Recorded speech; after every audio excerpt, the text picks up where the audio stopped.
What up, people? It's your boy, Master Chudy, out here with another comic review. So we're getting to Phoenix Resurrection. Should have reviewed this a while back, but I'm hooked now. I'm hooked on this issue. We got one of the variant covers. I decided to do the variant covers. This looked more appealing. And we got Jean Grey in her classic outfit from way back in the day. Phoenix Resurrection #2. And I've got to say, I wanted more Jean Grey in the last issue, and I got more Jean Grey. So let's get into it. So, we just start off of it, guy in space, and it's clear that he's seeing the Phoenix Force and is shocked. At the same time, conversely, we see that Jean Grey is having a nightmare. And this is like classic Jean Grey. Like, while she was a very strong person, very independent minded and everything like that, she was still feared. She still feared and was nervous about her own power. She'd have all these nightmares. She'd be shaking her room, and she'd be scared. So we see that. And then we see Phoenix Resurrection. Matthew Rosenberg, the writer, Carlos Pacheco, the artist, and so on and so forth.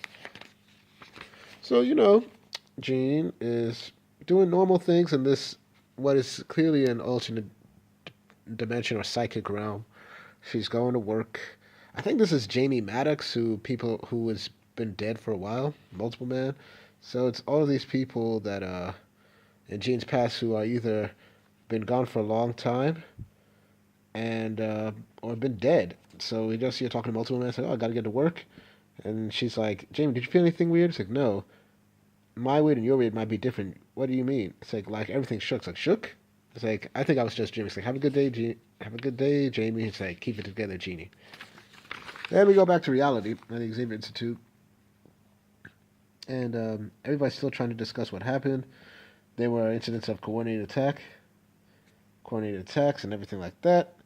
It's like, and everybody's determined, like, oh, we saw the Phoenix Force. And Storm is like, if Jean is truly back, and it's like, nobody said Jean was back. We can argue about it all day while we wait for Hank to give us a printout of telling us what we all already know. The locations of people materialize out of the thin air and the giant effing flaming bird in the sky. It ain't Jean Grey, but it sure as F isn't the planet-eating monster who lived in. But it sure is. It's pretty much the Phoenix. It's like, okay, we don't know. We don't think Jean is back, but we know the Phoenix is back. And basically, it's like Logan is right. The signal Cerebro had us chasing didn't necessarily show us the presence of a mutant per se. Sake. And the young Cyclops said, but that's what Cerebro does. It's like, not this time. It's like, if Cerebro already had luck finding whatever this is, why are we sitting around discussing it? We should be out there chasing after more of these signals as Cerebro finds them. Leader. Yeah, kind of a good soldier. Cerebro hasn't found any signals because we don't have anyone who could use it right now. Psylocke is still recovering from injuries. Nobody knows where Monet or Legion are. And Quentin, Teen Jean, and the Cuckoos they're missing. We assume it's related to the Phoenix phenomenon. Well, young Jean is dead. And we just see this Iceman like, what? So we have people looking for them. All of our highest priority, but right now all of our psychics are down or missing.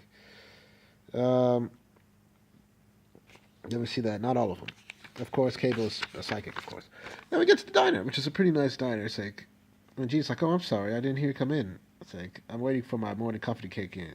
It's like, did you have a rough night, Jean? And, Jean is like saying, it's like basically, I've been having a hard time sleeping and everything like that. I'm sorry. It's like, but how do you know my name? It's like, it says right there. So you just see Jean is like, oh. It's like, geez, can we chalk it up to lack of sleep too? Like, Jean, the older Jean Grey is like the Jean that we've always known. She's nice, she's kind. When she lost her memory, she was still a nice and kind person and everything like that. So it's just refreshing to see. It's like, my name is Eric. I was a friend of your teacher's. Oh, Mr. Claremont? No, not him. Of course, we all know that he's talking about Xavier and this is Magneto. It's like, well, Eric, what can I get you? What would you have if you could have anything? And then we just see the lumberjack is a favorite of mine. Let's go with that. And he's bending the spoon. It's like one lumberjack coming up. So that was nice. Meanwhile, back in the Cerebro hub, And then we just see, does he know what he's Iceman? Why is Iceman so annoying in this? Like, does he know what he's doing? I do. I was actually asking Hank. I know. And we just see, it's like, Bob would be fine. We don't have any other choices. So, he tries to use the Cerebro, and he's trying to search an emotion. He's trying to do anything. It's like, and then all of a sudden he senses something. It's like, what is it? Pain. And then, of course, Cerebro goes haywire, and Cable goes down, and everybody's freaking out. And then he's down, like, and then Bobby stays the obvious saying, now we're out of psychics. Damn. Meanwhile, back in the diner, we just see, I need a lumberjack for table 2, and don't burn it this time, John. No promises. Just see what was out there. Oh no. It's like, old guy just looked familiar. Come on, Jeannie, you know what I mean. I do. It's just that I've been feeling off for weeks now. It's like, off how? And she's like that she can't sleep. I've lost my appetite and keep having nightmares. It's like you probably ate too close to bedtime, sweetie. I had the most vivid dream that I died on the moon last night, Annie. I don't think that was from Oreos. And I'm seeing things. What kind of things? Out of the corner of my eye, things are just happening below the surface. I can never get a good look at them. It feels like someone's poking around in my brain. And she's like, Gene, I'm worried. I'm okay. It comes in waves. Actually, feeling better already. It's like, you should go and talk to Dr. McTaggart. Moira, of course. I know. It's like, I'm not surprised. You haven't been getting sleep, though, right? What does that mean? Scott's back in town, isn't he? Oh, yeah. And? Well, that's another thing. When he came back from one, it felt like it was like I forgot Jesse orders up. And Jesse saved by the bell. You you're in luck, Eric. Our chef didn't burn. It's like, hello, Eric. So weird stuff is happening. And so of course the X-Men are lined up. This looks pretty good. You know, it seems that oh, so I guess everybody recovered pretty fast from Old Man Logan's squad after like young Wolverine messed them up. What the heck is this? Look at this. Look at this. Oh my gosh. This is supposed to be young Iceman. I am traumatized right now. Okay. But that's neither here nor there. So, they're gonna do everything like that. We're gonna split up into teams and we're gonna say the Phoenix is coming back. We managed to salvage some coordinates before Cerebro overloaded, so we're all gonna go to these coordinates and we're all gonna do what we gotta do to see what we can, do, I guess. But anyway, they're in Jamaica Bay, New York. It's a calm day at the beach. Of course, it's unnerving. We just see Silver Team. Glad it's nice. Silver Team, glad it's nice where you are. There's nothing here at all, so they're at the ruins of Genosha. Interesting. So Genosha, the sewers with this person's team right here, Pixie and the other people. Savage Land with the young X-Men over here, led by Rogue. All of a sudden, we get this Iceman, lovely Bay. Like, oh yeah, yeah. You know what? I'll be looking for the Phoenix. You know where I go? And where, mate? Arizona. Come on, really? Phoenix, Arizona? That's not funny. A grumpy British hipster, a mole goth, a girl raised in a lab, an extra-dimensional dude who looks like a Bon Jovi roadie. Oh God. Whatever you are, Boom Boom. Oh, Boom Boom's here. Oh, I liked her back in X-Men Evolution. It's like the textbook definition of an awful crowd, and this guy's like. Chambers like, maybe your jokes are suck, which they do. You just see, maybe there's a reason you always picked on the X-Men, your last X-Men picked for a team, Chamber. And he's giving him this look like, man, I just want to mess you up, man. I just want to mess you up. So anyway, he's like, oh yeah, we're checking in, and then we see Magneto.